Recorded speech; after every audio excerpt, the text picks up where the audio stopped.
Bonjour à tous pour cette nouvelle vidéo qui va nous permettre de reconnaître les cycles boursiers. Donc il faut savoir qu'il y a des cycles boursiers, il est plus facile de gagner en bourse et il y a des cycles, il y a des moments où il faut s'abstenir. Donc je vais vous montrer ça immédiatement. Donc là on est toujours sur le site TradingView.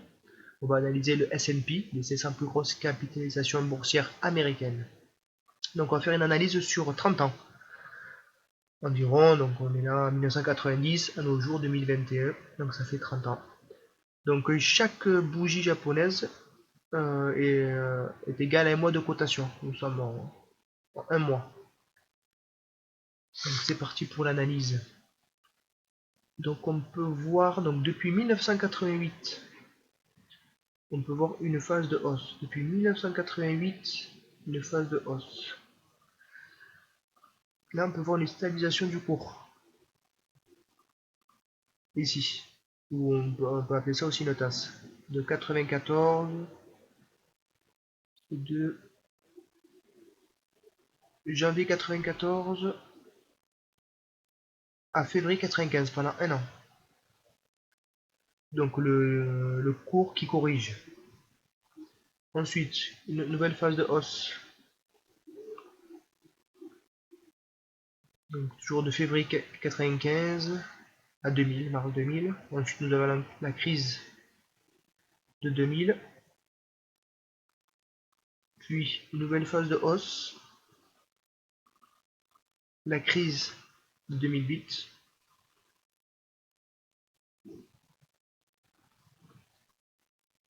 Après la crise, une phase de hausse. Le cours qui corrige. Il se stabilise, on le voit ici. Encore une nouvelle tasse. Puis une phase de hausse depuis 2016 à aujourd'hui. Le cours est haussier, donc il faut acheter des actions. On peut reconnaître ici la crise du Covid. Elle est là. C'est ici, la baisse. Donc voilà, donc on sait qu'aujourd'hui il faut acheter les actions. Et on n'a pas besoin de s'abstenir. Comparé ici, une tasse, où là il fallait s'abstenir. Ici les crises, il faut s'abstenir. Ici aussi. Ici également. Donc on va faire une comparaison avec le DAX. On va faire pour le DAX aussi. Le DAX, donc c'est le marché allemand, les 30 plus grosses capitalisations boursières. DAX Index. Donc on peut voir que c'est un marché moins dynamique, il est haussier, il est quand même moins dynamique. On peut reconnaître ici la crise de 2000, la crise de 2008.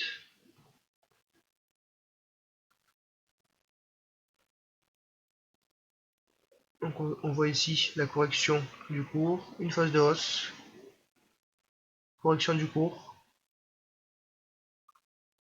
une nouvelle correction, une phase de hausse. Donc la crise de 2000, une phase de hausse.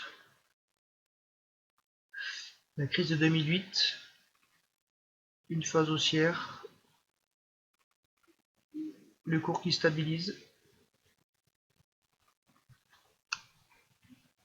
une nouvelle phase haussière, le cours qui stabilise, une tasse, une nouvelle tasse, le cours qui stabilise. Donc la crise du Covid, elle est là.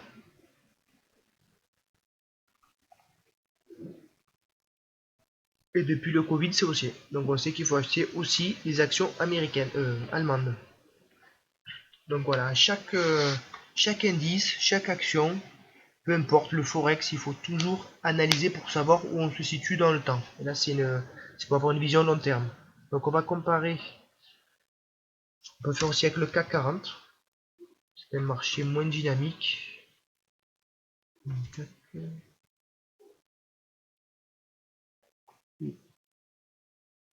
XE.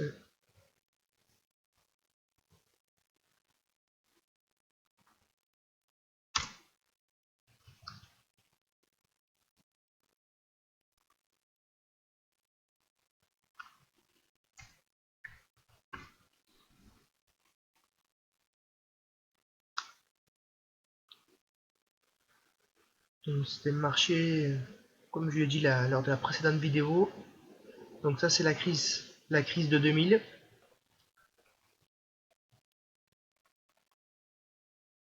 Donc la crise de 2000, donc le plus haut c'était 6768. On peut voir qu'aujourd'hui on n'a pas encore atteint le plus haut de la crise de 2000. Donc on voit que c'est un marché moins dynamique. Pour faire des plus-values, c'est pas le mieux. Donc on va faire la même analyse. Une phase haussière. On peut voir que le cours il stabilise.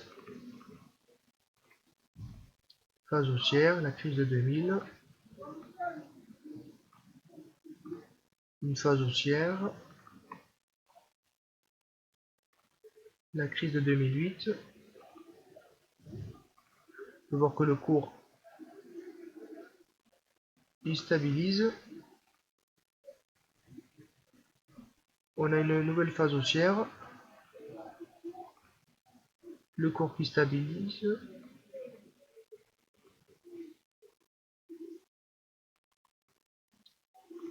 On a plus ou moins une phase haussière.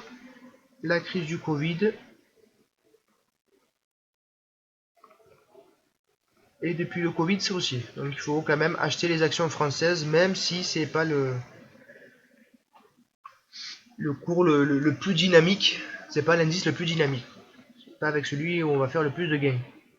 On a quand même atteint un plus haut depuis le Covid. C'est quand même rassurant.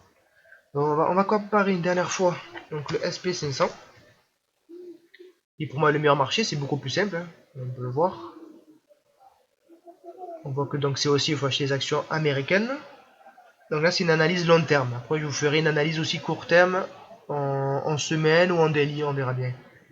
Donc on va comparer une dernière comparaison avec l'euro dollar. Donc l'euro dollar, ici.